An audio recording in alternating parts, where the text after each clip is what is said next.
Great. Thank you so much for coming this morning. It's my pleasure to introduce Maggie Radzik. I've known Maggie for over 10 years, and I'm so grateful for her influence in our life. I have 6 children. 5 of them attend school here at St. Jerome Academy in Hyattsville, Maryland. And in the Montessori world, Maggie does not need an introduction. For over 25 years, she's been a leader in Catholic Montessori education. She's a highly sought-after national speaker for parents and educators. She's founded one of the first Catholic parish Montessori schools in the United States, and that was in Great Falls, Virginia. She's run a Montessori school in Monterey, Florida. Now we are blessed to have her as head of the Montessori program here at St. Jerome Academy. So she's truly an expert in the field. And this morning you're going to hear the first of 4 talks. The talk today is about the 4 stages of child development that Dr. Montessori discovered. And then the next 3 talks will cover the prepared environment, discipline, and then catechesis of the Good Shepherd. And 10 years ago, a friend of mine invited my husband and me to Maggie's 4-part talk series that you're about to hear. And these talks provide really good foundational understanding about Dr. Montessori and her philosophy and about how it applies to the classroom. But way more importantly for me, it changed and challenged and reshaped the way we approach parenting. We walked away from these talks, completely changed our routines, our home environment, our approach to discipline, and ultimately how we understand our children. So I hope you enjoyed these talks as much as I did, and I'm pleased to introduce Maggie Radzik.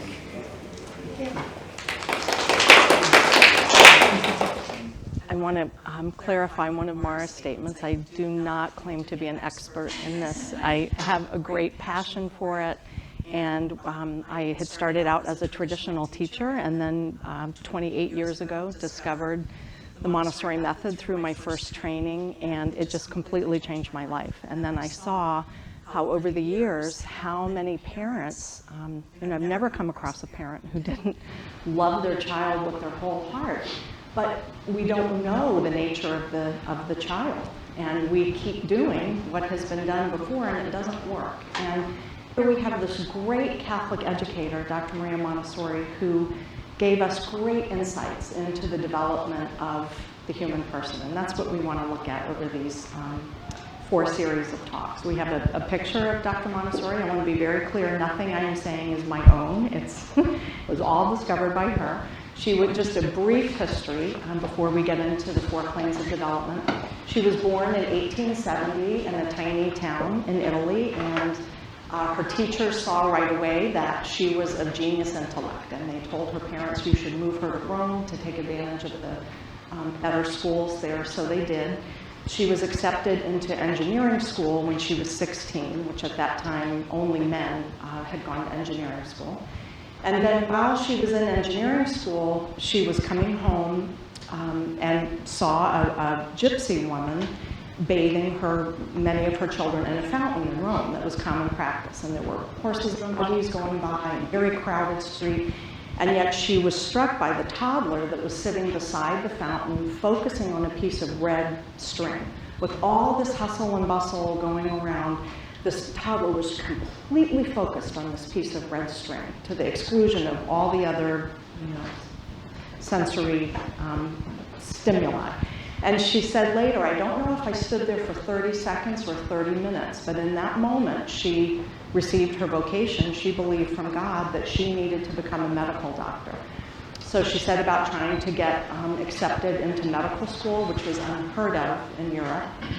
She finally was allowed. She was the first woman to become a physician, a doctor in Italy, and she graduated top of her class. It's a beautiful graduation picture with her in the center and all these men around her who previously had been very against her coming. She never wanted to have anything to do with education, and she said that many times. She was fascinated with life, with the development of all life, insects, animals, human life, but never wanted to have anything to do with education. But some of her colleagues came to her and asked if this was at the time they were just starting to do work with mentally deficient children. Up until then, they were basically housed in asylums and just kept alive, just fed, but they were institutionalized. So it's a beautiful story. I'll let you read it on your own, but that's what got her started. After observing these children and then studying the works of Etard and Sagan and applying some of their principles to these children, in 1 year, this group of children that were considered unteachable, they termed them idiot children, they did as well or better than children of their same age on the state school exams. So the Minister of Education in Italy said, "You're a miracle worker, tell us what you've done." And she had been to observe the traditional school system, and she said, "No, what are you doing so wrong that are holding normal children back?" Which was a little embarrassing for him, but she had gone and seen children forced to sit in desks for hours on end to listen to an adult drone on and on, unable to touch or feel or construct anything. So she, as a trained physician, she just began observing and waited for the opportunity to work with normal children. That took 7 years. In that 7 years, she re-enrolled in the University of Rome and earned advanced degrees in anthropology and philosophy. She knew St. Thomas, the writings of St. Thomas Aquinas very well, and those of you who know you see his principles in the Montessori environments. Finally, in 1907, January 6th, the Feast of the Epiphany, they asked her city workers who had refurbished these 4 apartment buildings in the San Lorenzo district in Rome, were looking for a babysitter. It was the poorest area of Rome. It was considered the Calcutta of Rome. A lot of these families were immigrants, a lot of single parent families. The parents either worked in factories all day long, 12 to 14 hours a day, and the children were just unsupervised. They didn't have money for babysitters, so they were looking for a babysitter, and Dr. Montessori jumped at the chance, and her colleagues thought she was crazy. They said, "You're the most famous woman in Europe, and you're going to go be with a group of 60 children from ages 2 to 6, and she said, "Yes." So that morning, before she walked into this room, she opened her missal as part of a prayer, and she read the reading, and it was from Isaiah 9 that day, and the reading was, "A little child shall lead them." And she closed her missal and said, there's a beautiful quote, I should have had it written down, but I don't have it, I think it's in the Absorbent Mind, that she said, "I believe from this group of children, we will follow them, they will light a lamp and we will follow them to a new Jerusalem." And all the city workers kind of looked at her, "What? We just want you to babysit these children." So she hired 2 women to work with these children, and she sat in the back with her notebook and she started observing. And that's where this whole body of the discovery of the child came from. At the end of her life, it's a fascinating life, and Mara encouraged me to give just a little bit of her history. I wasn't going to give any. She came to the United States in 1912, the first time, because a little Montessori society had been formed by Thomas Edison, Alexander Graham Bell, and President Woodrow Wilson's daughter, Margaret Wilson. They invited her. She spoke at the White House. She filled Carnegie Hall 4 nights in a row. People couldn't get enough of what she was saying about this new child that she had seen. And it was very early in her work, but already she had seen this phenomenon of this incredible intellectual and development and the development of self-discipline. Montessori schools spread throughout the United States quickly, but then John Dewey and his followers were very opposed to Dr. Montessori. Many of them closed. And since 2000, there's been a huge resurgence of especially Catholic Montessori schools. On our 4th series in these series of talks, that's where we're going to look at where she developed the way to pass on the faith to the young child. But at the end of her life, in fact, the day before she died, someone asked her, "Of all the things you've discovered, what would you say is the most important?" And she said, "Well, I think to begin at the beginning, I would have to say that it's my theory of human development that has become known as the 4 planes of human development." At the time she developed this, it was generally thought that the human person was born with nothing, and just as we got older, we learned more and got better and better and better. But she completely challenged that notion, and she said, "I believe human development occurs from conception through the age of 24, so to 25, where she saw, between 24 and 25 is the mature of the species. Then no more growth takes place. The last thing to come in is the wisdom teeth, and then we begin the process of preserving what we have. So this is what I think has been most helpful to adults, because anyone who's been around children, even for 15, 20 minutes, they see the wisdom in this discovery. So she believed that development happened across 4 very distinct stages or planes of development. She said each one is like a rebirth, and the human person has an unconscious goal that they're trying to achieve at each stage of development. She believed that each stage of development required a different environment, required a different response on the part of the adult, and that once one plane of development had passed, development doesn't go backward. There was no remedial going back once we pass through a certain phase. So just to quickly look at this, the first plane of development is from conception to the age of 6. So somewhere around 6 and a half, the child passes into the second plane of development, which is from 6 to 12. Then the third plane is ages 12 to 18, and then the fourth ages 18 to 24. She saw that the first plane of development is the most important phase of development. And at this point in time, 2020, nobody challenges this anymore. Because of the brain research and technology, we know the human person learns more in the first 6 years of life than we will ever learn again, put together. She saw that each plane of development had 2 subplanes. So 0 to 3 and 3 to 6 would be the subplanes within the first plane of development. She colored the first plane of development and the third plane of development bright flaming red for the first subplane. And she saw that 0 to 3 and 12 to 15 were the 2 most parallel times in the period of development from birth to 25. And we'll talk about that in a few minutes. The second plane and the fourth plane are colored in even blue. She said each plane of development builds on the first plane, and so we're going to spend most of our time talking about the first plane child. The goal of the first plane human person is construction of the personality. She called that the great work of man, that the child goes from a 5 or a 6 or a 7 pound completely helpless infant to a 6-year-old who is now capable of reasonable thought, who can feed themselves, read, speak, and complete sentences.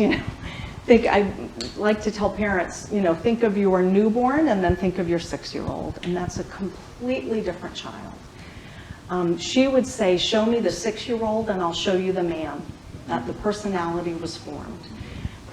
And now we see very little personality changes happen after the age of 6. Many, many people have said of their adult children, that I've come across, he was exactly like them. He was 5 or 6, This is the most critical period of development. So then she colored the first subplane 0 to 3 bright flaming red because of the amount of brain development that happens in the first year of life. Now we know 90% of brain development happens in the first 3 years of life, and the bulk of that in the first year of life. And then the remaining 10% happen by about the age of 6 or 7. Then the brain is complete. She called this construction of the personality the great work of man, that we as adults cannot develop the child. The child has to develop themselves. We can prepare an environment, and next week's talk is about that. The elements of the prepared environment, and the adult is the most important element in the prepared environment. She would say the prepared adult. We need to prepare ourselves to be able to help this child. She believed that the human family, I love this diagram that she drew, and most of what I'm presenting is found in her work, The Child and the Church, that's available on Amazon. She wrote this in the 1920s. There are actually 2 volumes of The Child and the Church. She wrote that she believed the human family was divided into 2 poles of humanity. just like the North and the South Pole. The pole of adulthood and the pole of childhood. And where they come together is through their work, through their mutual work. She said it's not surprising to anyone that the adult is supposed to aid the development of the child. But she said what has gotten lost in our modern society, really since the dawn of the Industrial Revolution, when families became more and more separated from life together, is the amount of influence the child is supposed to have on the adult. And for many years, she struggled with the passage in Matthew, "Suffer the little children to come to me and hinder them not, for of such is the kingdom of heaven," till someone helped her with the root of suffer, which means one of the definitions of suffer is to remove obstacles. So then she started reading that passage, "Remove the obstacles and the children will come to me," and she thought, well, what are the obstacles in a child's life? And she came to observe that most often it was the adult who didn't understand the nature of the child, where she said these two poles of humanity were intended to exert a reciprocal influence on each other. That the role of the adult is not to control the child, but to work in harmony, to assist the child in their development. And then she said, really the greatest gift we give to the child is our willingness to be transformed. Because she questioned for a long time, why is the human infant so helpless for such a long period of time? Why this long period of dependency when she would look at other mammals and they're standing and running and acting like the adult of their species within hours or days? What's the point of the infancy of the child? And she wrote a beautiful article about Adam was created as an adult, and then when the Savior came, he came as a helpless infant. And she saw that it's because of the adult's need. We are in need of transformation. We're in need of conversion. And that's what the young child offers us. If we, take our Lord's words to heart, unless you turn and become like a child, you shall not enter the kingdom of heaven.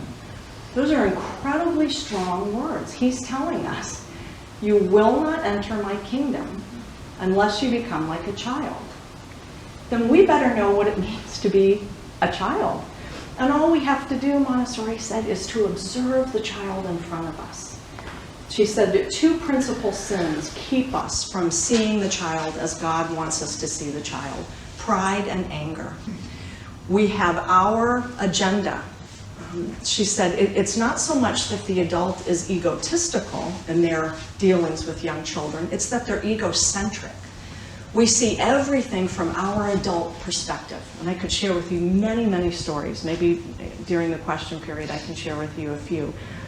But to stop and to try and see life through the eyes of the child, specifically the 0 to 6-year-old, which is a completely different period of development.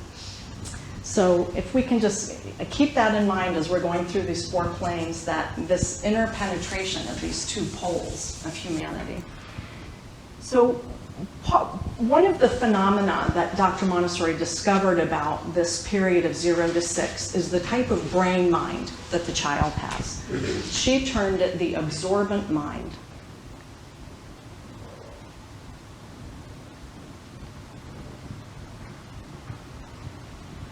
She said the young child incarnates themselves through every experience they have from birth onwards.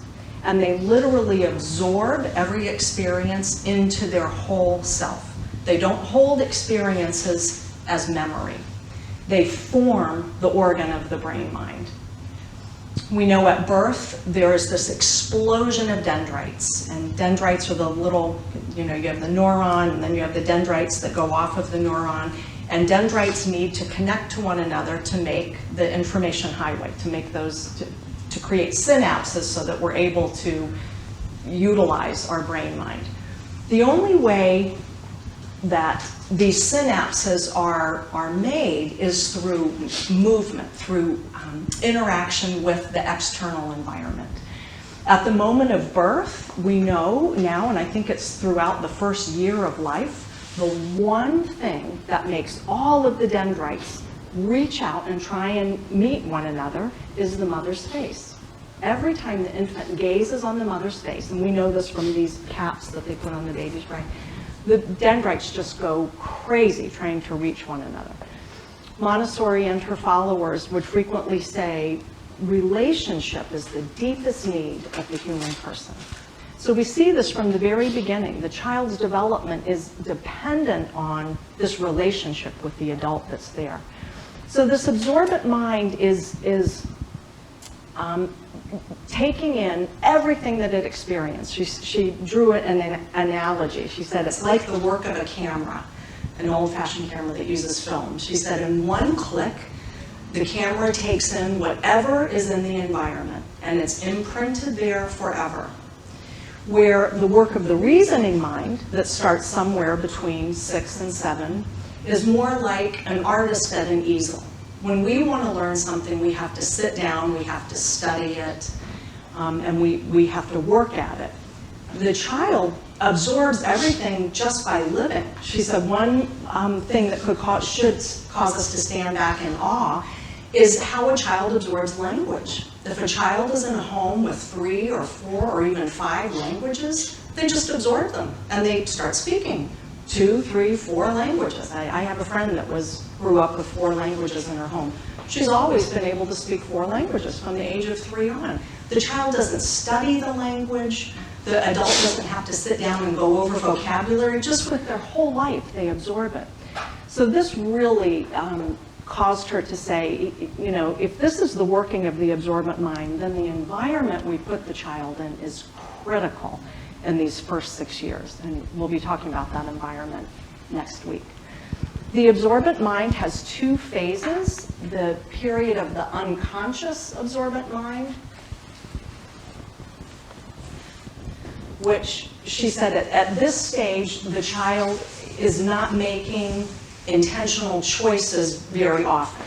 They are touching and feeling and wanting to move and express, try and practice language really unconsciously. They're not making one choice over another, which one example is how easy it is to distract a toddler.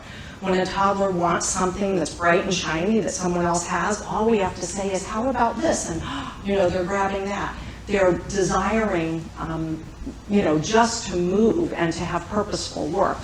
So she turned that unconscious. At 3, she said life begins again, and that's one of the reasons she prepared an environment starting at the age of 3, that many times they like a work environment outside of home, because now they have the power of the conscious absorbent mind. Now they're making, I think I spelled that wrong. You know how to conscious absorbent mind. Now they start making intentional choices. Now they're presented with different works and they're starting to choose. They're still absorbing everything, but it becomes more intentional. Montessori said at each stage of development, the human person is a particular type of explorer. The 0 to 6-year-old is a sensorial explorer. They're taking in the world through their hands, their eyes. There's the period when they want to put everything in their mouth, that she said it looks like they're wanting to become one with their environment. This is not a time that we want to constantly take everything out of their mouth. We just want to make sure what they're putting in is safe. But constantly exploring that environment. We're going to come back to the first plane child after I do this overview. The absorbent mind fades at around the age of 6 or 7. And now they have the power of the reasoning, imaginative mind, creative imagination that we have as adults.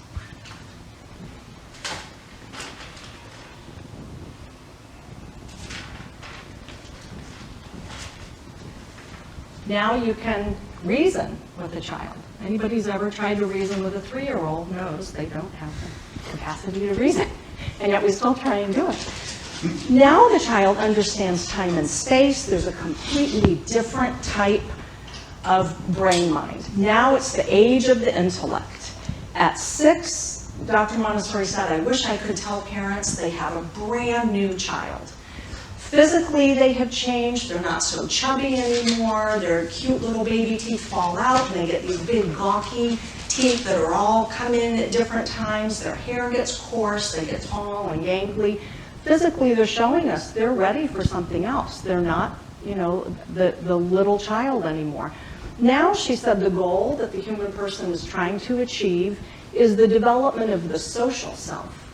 Who am I? Now they've created this individual personality. Now they're ready for a step outside of the home to be with other children and to figure out who I am in relation to others. She called this the herd instinct, that the young child, the child from 6 to 12, desires to be in a big herd. Their sensitivity is for justice now. Their anthem is very typically, that's not fair. They're wanting everything to be fair. And it's this understanding of rules. The way we present the faith at this period is very different from 0 to 6. It's really incredible what the insight that she saw. This is the period of hero worship. She called this the age of the intellect. And she said, we ought to be teaching by age 12 what is normally taught by age 18. They can take in so much through their intellect now. Their body is formed. Now that they have this understanding of time and space, they want to know everything about creation. So her plan of education at that period is called cosmic education, because she said nothing other than the cosmos will satisfy the human intellect at that stage. They want to know the deepest ocean, the tallest building, the farthest space, and they have these great discussions about it. That's not true of the young child. The young child is all about me, because they're developing a personality. They're very self-focused. Now the focus goes outwards, 6 to 12. She colored it even blue because not a lot of physical development happens. They just get taller. There's not this huge transformation like there is from being an infant to a 6-year-old. Now it's the intellect that takes off. Then at age 12, everything changes, and they enter a completely new stage of development. And this is where she said the 12 to 15-year-old is very similar to the 0 to 3-year-old. It's another very creative period of development. They're going from a child to an adult. And she said it is second, the intensity of this birth is only second to the first birth. Think of your 10-year-old and then think of your 13-year-old. That's a completely different stage of development. This is when the brain goes through a pruning process. She believed that we should not have a lot of academic requirements from 12 to 15, that we back off a lot on academics because they're now self-focused again. Their body is becoming an adult. The hormones are raging. At one moment they're an infant, one moment they're an adult, and it goes up and down by the hour. She said that the arm, it's like the child raises an invisible arm to the parents at age 12, is pushing away out of necessity because they're becoming an adult. And what they need more is other adults in their community, welcoming them into young adulthood. The parents will always see the child as their child. They're with the child every day, and that's natural and normal. Now they need those other adults saying, oh yes, come and be a helper, come and see my work. She said we need to start planning. Hopefully we have people in our community that we can turn to at this stage, because just like you wouldn't leave your 10 or 11-month-old with someone you didn't know very well, the adults in the life of a 12 to 15-year-old are very, very important, and they need to be excellent adults who respect the young adult, who don't want to be their buddy or their pal, but want to show them what it means to be an adult in this society. Around 16, just like around 3, 15 and a half, 16, things calm down, and they're not as intense. It's still a creative period, but now they're ready. They can take on more academic work. They become more responsible. This is usually why we start allowing the young adult to start driving around 16, 17, 18. That period is over. Then they enter into another stage of development that's parallel to the second plane of development. It's another intense period of intellectual development. Not a lot changes physically. There might be a little growth in height, and like I said, the wisdom teeth come in.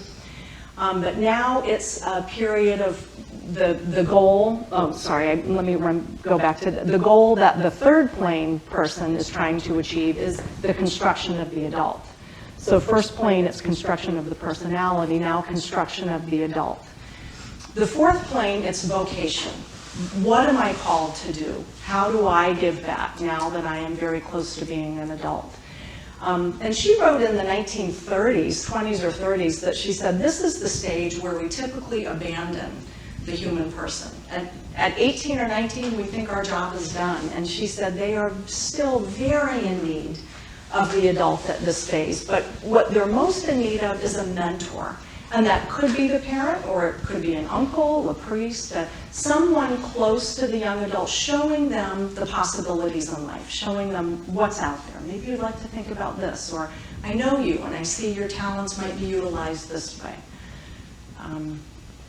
So that's the brief overview. Now we want to look more specifically at the first plane child.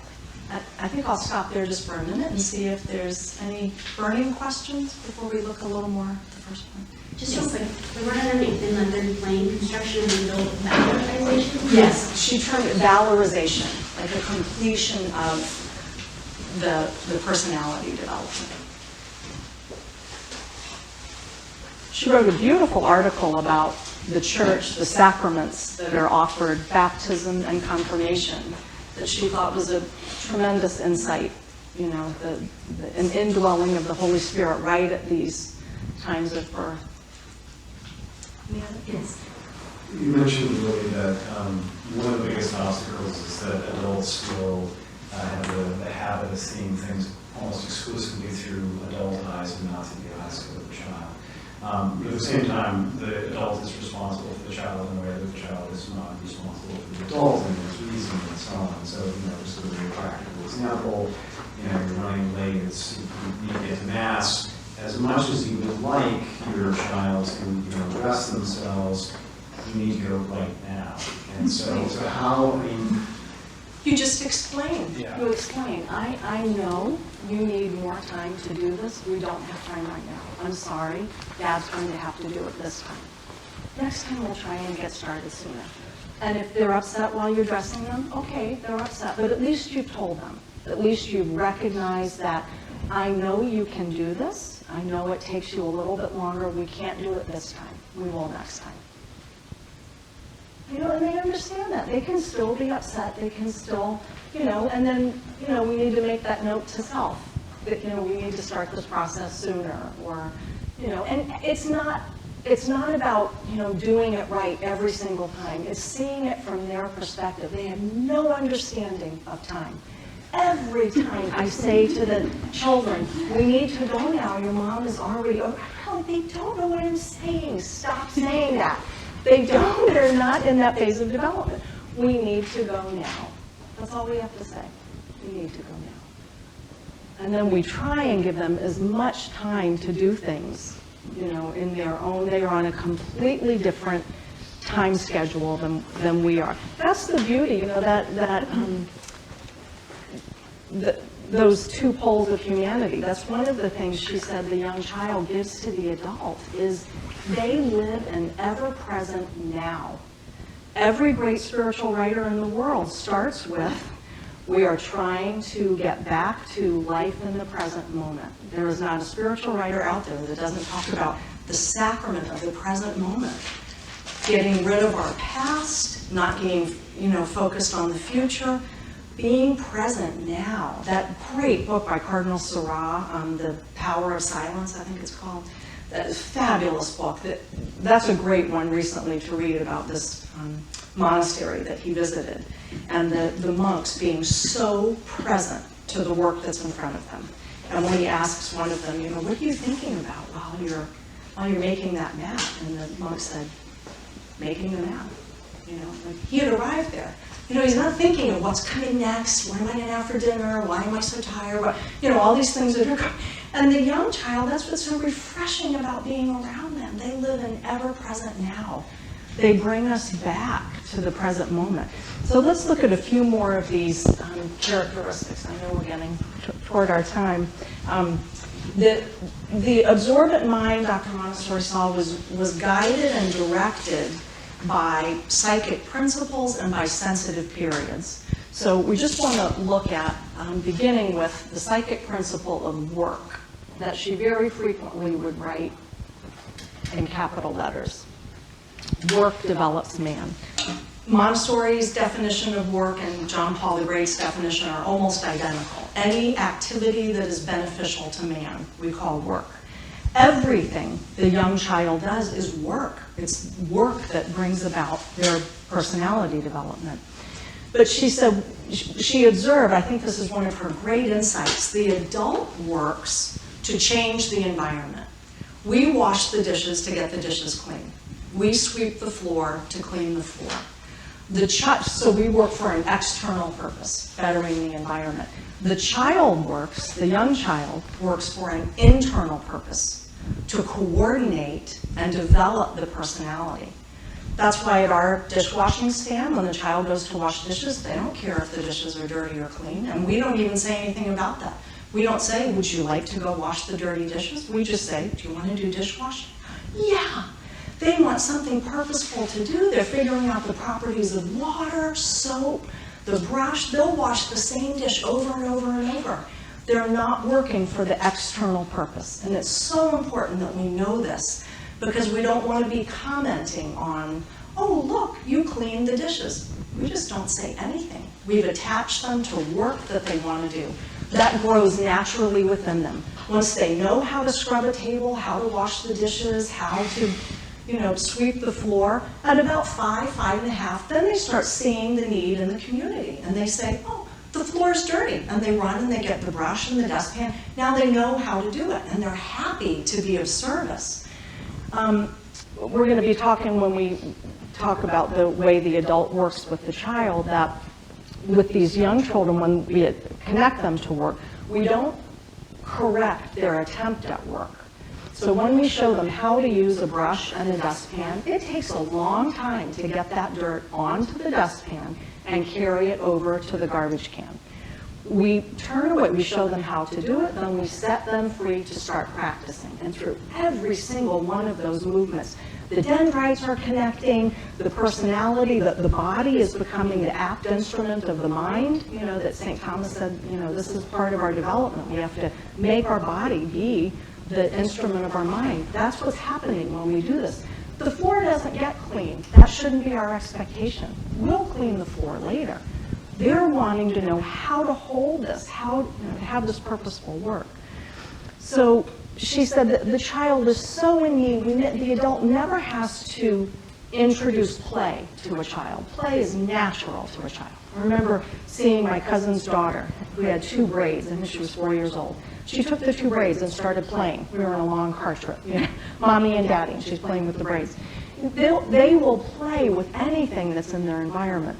Work is far more satisfying, and work involves adult interaction. They want to do what the adult is doing. You see that from the very beginning.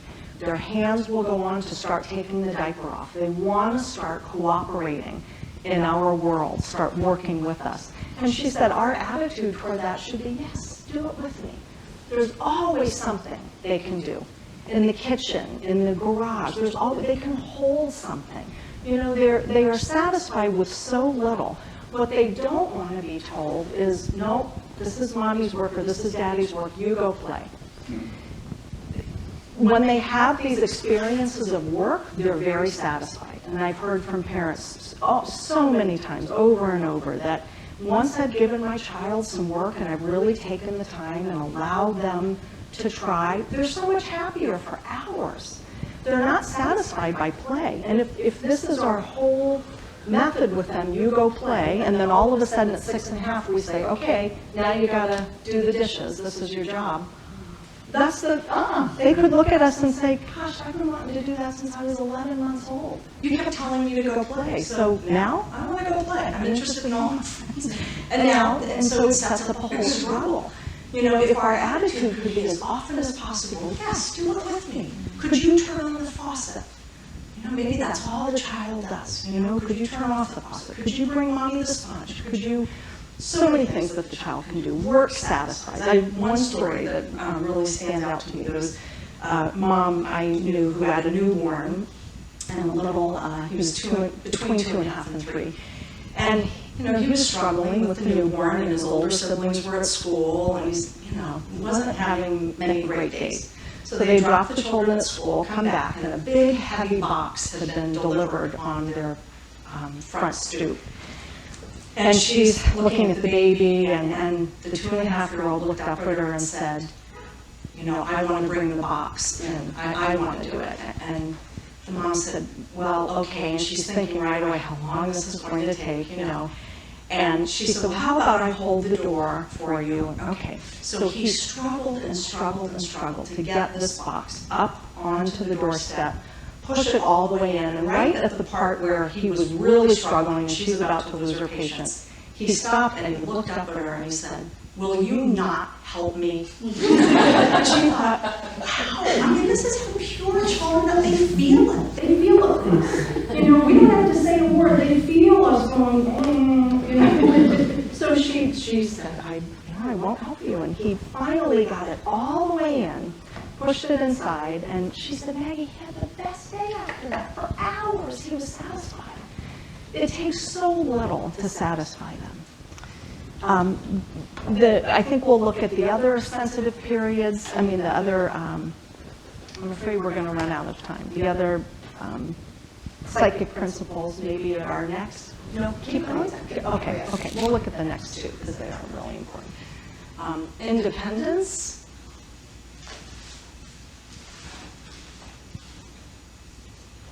And concentration.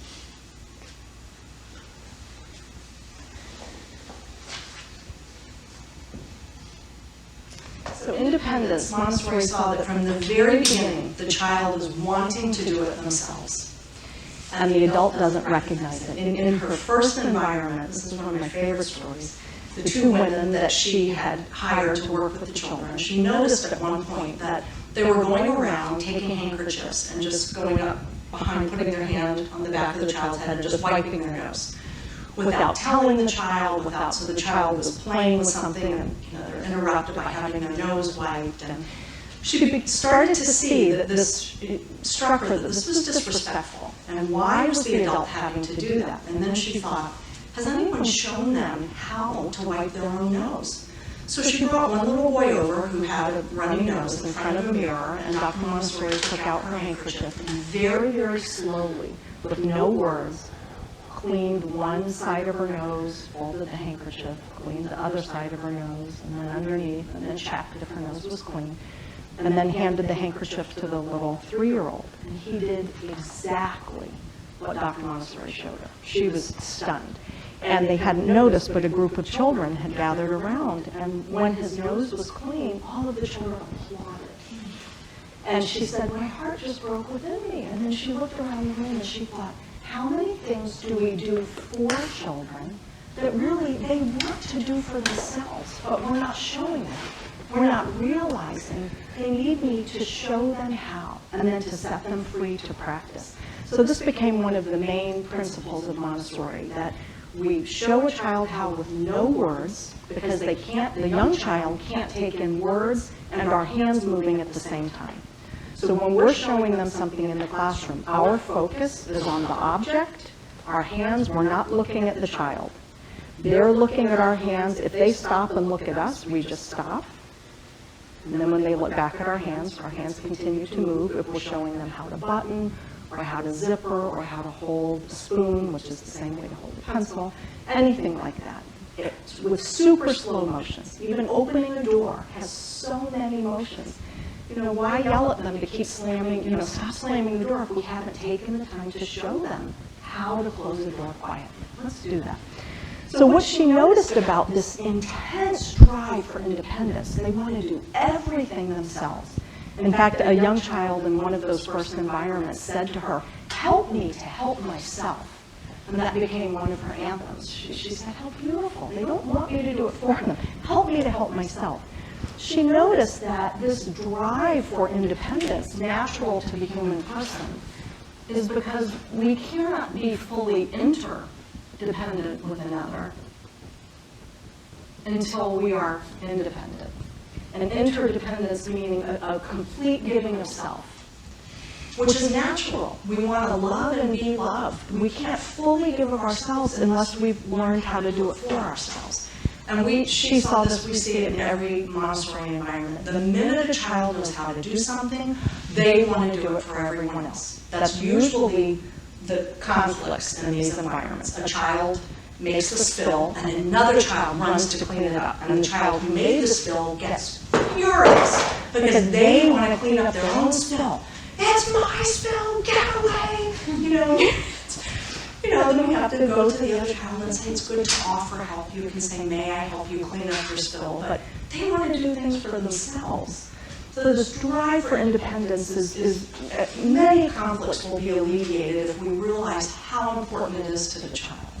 I've shared this story many times too. My little 2.5-year-old nephew wanting to conquer this giant escalator in underground Atlanta, did it over and over and over all by himself.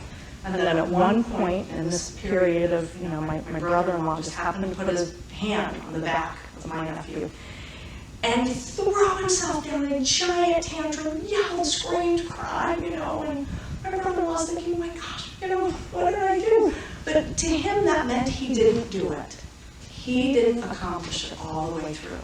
And if we don't know this as adults, we'll say, oh, you're tired, or oh, you're being cranky. It's so important to them to be able to do it. Now we have several children in this environment who can zip jackets. Oh, do they love going around and zipping, the other children's jackets. So the strive for independence is natural and it has this beautiful outcome. Concentration, she said, no real learning takes place without concentration, without the establishment of concentration. And she had many of her courses, training courses, they observe children moments after birth. We observe live births and then observe the child after birth. And she observed over and over and over again, when the child is able to be born without drugs, sometimes it happens, sometimes it doesn't, but when that happens, the child typically comes out and is searching for the mother's face and will focus that gaze on the mother's face for up to 50 minutes. And she said, if we respect this, we see that the child already has the ability to concentrate. So she said, we have to realize they were concentrating in utero. So what should our approach be? We keep that gaze, we keep that focus. When the child turns away, then we go on to the next thing. So going into a child's room in the morning, if they're awake on their floor bed, hopefully, or in their crib, if the parent doesn't know about floor bed, we're going to wait until we'll wait and see what the child's doing. Are they focusing on their fingers? Are they looking at the mobile?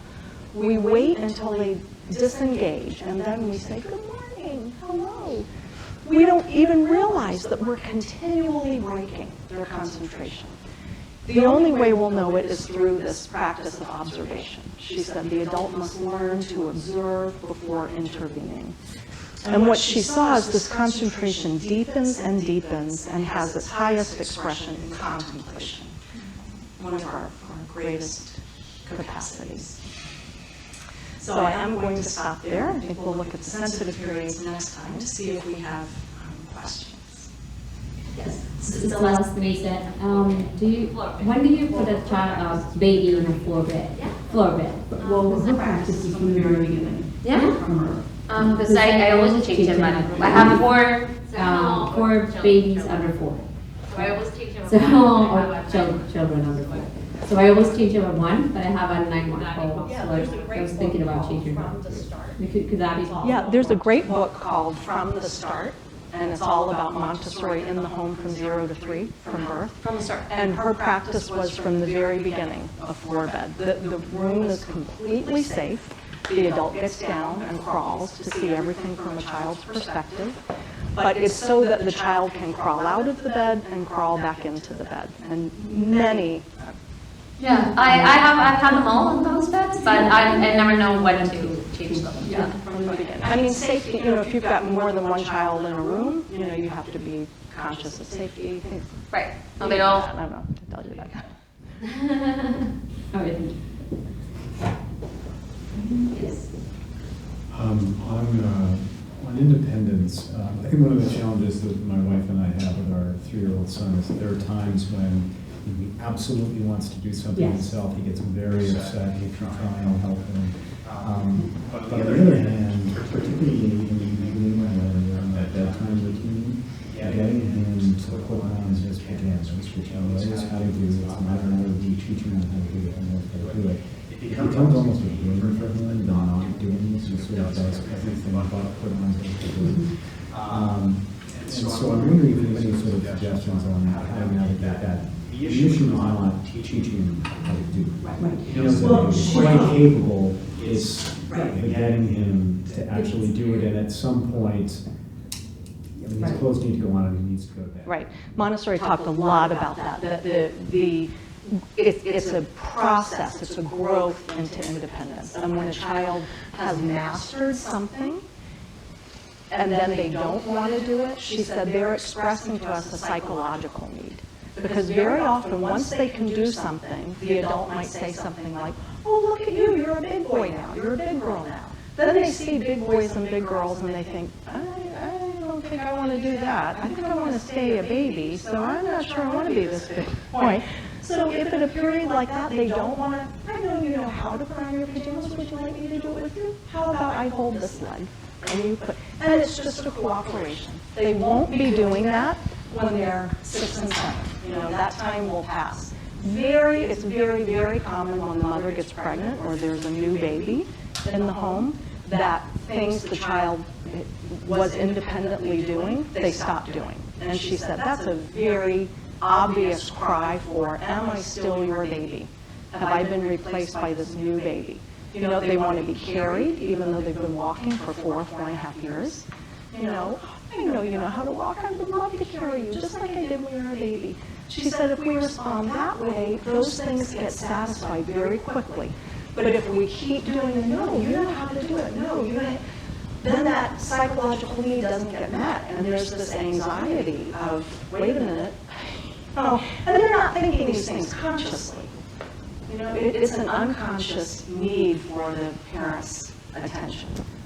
A related question. And sometimes, for example, if he's in the bath and again not being cooperative, we know that one of the things he really likes doing afterwards is reading stories before we say our prayers and go to bed. And so sometimes I'll say, Benedict, you need to do this, otherwise we're only going to have one story instead of 2. And he'll often then be very responsive and do whatever it is that we're asking him to do. Just as sort of a pedagogical method, is that something that... Absolutely. When you do this, then we can do this. They still can't understand time and space, but when we do the talk on the development of the will, there's a lot of helping the will to develop.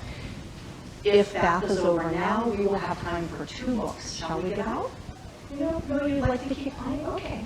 We will have time for 1 book.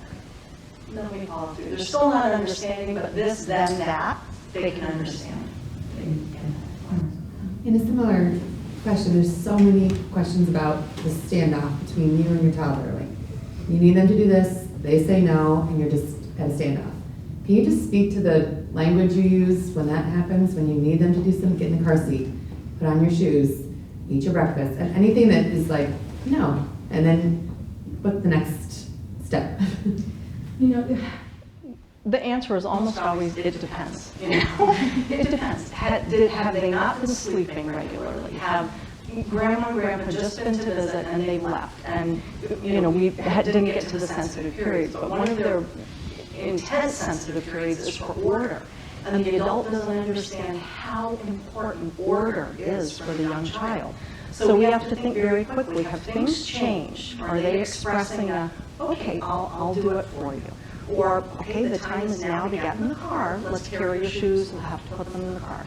If it's a consistent, offering the choice of, between two goods diffuses a lot of things like that. When you go to your car seat, would you like to bring this book or this book?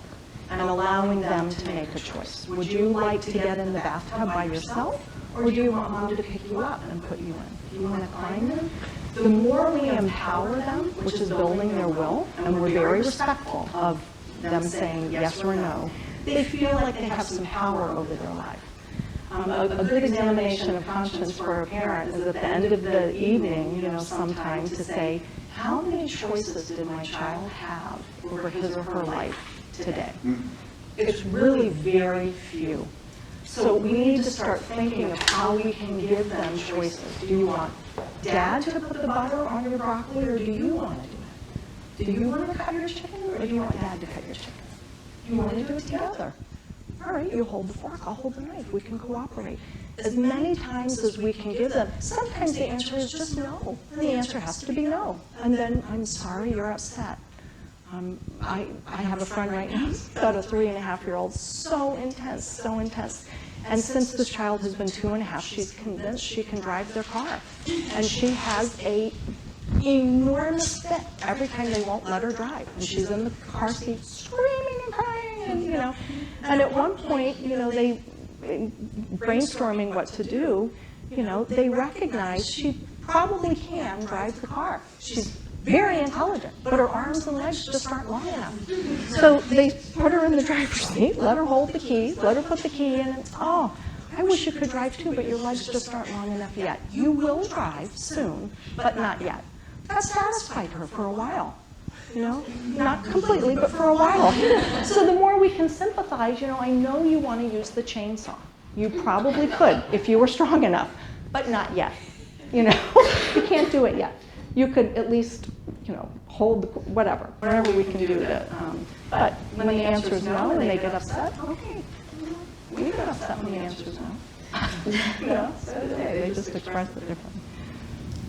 Kind of associated with that, when you give them a choice and the child says, I don't know which one's better, do you just but when it's something like a book, Yeah, then I would say, do you want mommy to choose this time? Gotcha. And then you choose. A parent shared with me recently, she said, Maggie, we tried that and that backfired on us. How did it backfire? She said, I offered my child 2 choices and they came up with a 3rd choice. But that's simple, that's not a choice. That's what you say. No, that's not a choice. These are your 2 choices. They can come up with 15 different things. These are the 2 choices. And if they can't choose, mom will have to choose this time, or dad will have to choose this time. They get very upset. I know you're upset. You will have another opportunity to make a choice. Then they get that you mean what you say. You're offering a choice and you're going to follow through. Yeah. So you said that development stops after 24, and then it was just something related to wisdom. We're mature. So it sounds like to me, because you made reference earlier on to the balance between the child and the adult, the whole circle, and that there's this need from one another, right? Yes. A lot of what you're saying here is, even though a lot of my reactions are based on the unconscious, like when I'm interacting with a child, it's based on what I learned. Unconsciously, I'm just acting out what I was the learned. old tapes, right? What was done to us. Right, what was done to us. Yeah. So it's not even like I can sit here and I say, this is right? But in the moment. But in the moment, I'm going to go back to... How do you change? Yeah. Right, so is it... Prayer. Prayer. I mean, it is. It's God's grace. We go before our word and we say, I want to serve this child the way you want me to serve him. Right. And he answers every prayer. He will help us. He will help us. If we're in a habit of yelling or losing our temper, maybe we say, all right, this time I'm just going to walk away. I'm just not even going to engage until I can, master my temper, or whatever it is. But all of us, we all have that. We all have the old tapes. Okay, so my mind says I should be able to do this, take this information and apply it, but what you're saying is I need help, right, from a guy, right? So do you believe, so what would be a routine, like prayer, meditation in the morning, before you get up, in order to be able to be an asset, now ability, help this child, right? And pray throughout the day, asking for help and wisdom and things like that. Okay. If you're, she says in the child in the church, what the child needs more from us than anything is our desire to be transformed. If we have that desire, if we really want to become the child that Jesus is asking us to become, so many of the conflicts are gone. We realize so much of it is us, it's not them. So we apologize when we have, offended them. We don't go on and on, but we say, I'm sorry, I shouldn't have said it that way. I lost my temper. I should have said it this way. Because, Montessori wrote, the child is so quick to believe everything we accuse them of. And at the same time, they're so quick to forgive us for our offenses. So we want to show them, this is our whole way of life. Mommy makes mistakes all the time. I'm sorry. I'm going to ask God to help me. And what if the child said, that's okay, Mommy. They're so quick to forgive us. But yes, that morning offering, help me, God. Help me to be that child you want me to be. Spending time with the child and just getting into their life. Seeing things the way they see. We were talking about their pleasure in the present moment. The child is also so fascinated by the natural life. The absorbent mind is a reality-based mind, and I do have to include this before we're finished, and we'll be coming back to this in subsequent weeks. But the young child cannot distinguish between reality and fantasy. They are born in love with the world. So to see their fascination, you should have seen them all when there was ice at the park. The fascination. Yesterday I was with water. Today it's ice. They got to keep touching it and breaking it apart and touching it. And they want that so much more than the Frozen movie. Yes, the Frozen movie gets their attention. And yes, they'll sit and be quiet for 2 hours. But what does it give to their life? It gives confusion. It gives a lot of confusion. And when we talk about the development of supernatural life of the child, we'll see how introducing fantasy before the age of reason is harmful to the young child. It's just harmful. They can't tell the difference. Mara? Just one thing, I remember it kind of rocked my world the first time I heard this talk was the idea of praising the child and how you think the most natural thing in the world is to say, Good job. Amazing, good job. You are such a great artist. I love it. And that's kind of what comes out naturally. And then I just remember what you said about kind of the most supportive and the correct way to praise them still feels like praise to them, but it's completely different words. Would you mind just Say that again? Can we save that for the development of the will? Oh, sure. That's really a part of a whole. It is so important. It is. It happens on a daily basis, but it's really a part of a whole Okay. of the development. And anything else on these work Yeah, I have a question about responding. I have a 3-year-old and a 4-year-old, and they have these outsized reactions. They're big feelings, and I really struggle with, as a parent, when to let that out. Do I touch them? Do I sit quietly with them? Do I look at them? Do they give them a chance to be alone? And I was just wondering if you could maybe walk me through the best way to handle, when there's a huge fight over the magnet tiles. Yes, okay, that's also development of the will, and we're going to spend a long time on that, but just a quickie. Montessori said we really need to master the talking to the child about their behavior in a neutral moment. So giving them, she called them lessons of grace and courtesy, giving the child words to say when they're angry, or what to do. Sometimes people get angry, and that's okay. Anger is one of our emotions. This is what you can do when you're angry. and whatever, you know, you and your husband choose. I am so angry. Or somebody in this classroom recently said, you can punch a pillow. It's okay to punch a pillow. And I thought, oh, okay, that was interesting. That's true. That's true. Punching a pillow doesn't hurt anyone. You feel like you need to punch. You can punch a pillow. It's a good choice. So giving them something to do, not in the moment. You know, in the moment is not the time. You have to get through that moment, and then when they're on top of their game and they're happy, we offer them, you know, what to do in these different moments. But we're going to address a lot of that when we do development. Sorry. It's fantasy and the real world something we're going to talk in development, or? Yes. All right. Well, fantasy is part of the absorbent mind.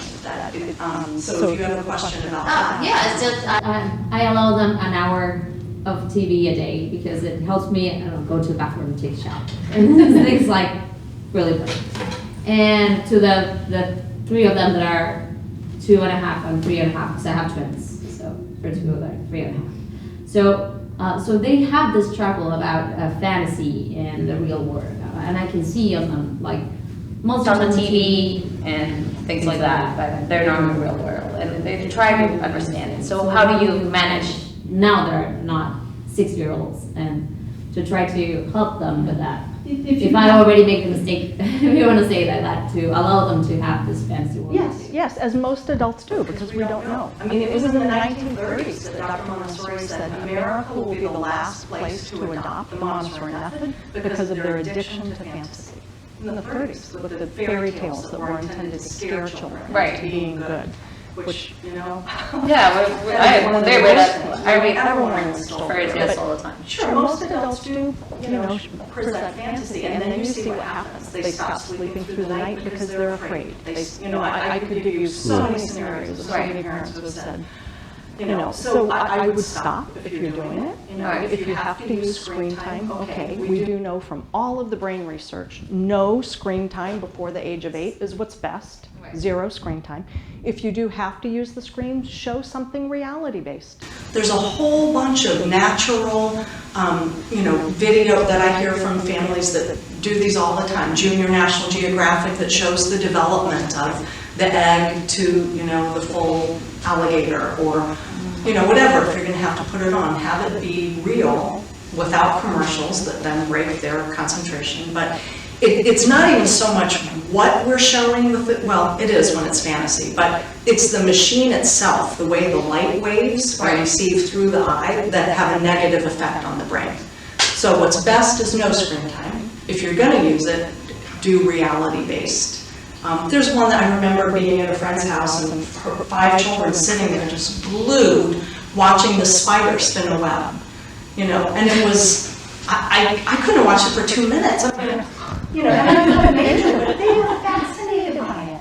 There's the American Montessori Society had a whole series of videos they produced of children working in a home. Those must still be out there. There was one of 4 children folding clothes out of a laundry basket. Oh, I can't tell you how many parents came back and said, my child loved watching that. It was like an 8-year-old, a 5-year-old, a 3-year-old, and they're just folding cloths. They loved it.